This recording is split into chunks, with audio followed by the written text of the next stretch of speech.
একবার মায়া কাটিয়ে ফেলার অনেক ভালো দিক থাকে। ফোনের অনেকটা স্টোরেজ খালি হয়ে যায়, মিথ্যে আশাগুলো আস্তে আস্তে মন থেকে সরে যেতে থাকে। হঠাৎ করে নিজের সাথে কাটানোর জন্য অনেকটা সময় পাওয়া যায়। সিনেমা, গান, গল্পর প্রতি আরও অনেকটা ঝোঁক বাড়ে। খুব সহজে আর কেউ কষ্ট দিয়ে উঠতে পারে না। একবার মায়া কাটিয়ে ফেলার কিছু অন্যরকম দিকও থাকে। কারোর উপরে অনেকটা বিশ্বাস চলে এলেও ভরসাটা চট করে আসে না। ভয় লাগে নির্ভরশীল হয়ে পড়ার।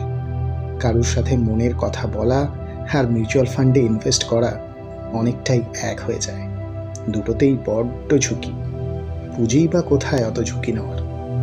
তবু এত কিছুর মাঝেও মায়া কাটাতেই হয়। কিছু খুব দামি, খুব কাছের জিনিসপত্রকে ফেলে আসতে হয় অনেকটা পিছনে। ঠিক যতটা পিছনে ফেলে এলে ঘাড় ঘোরালেও আর মুখ দেখা যায় না।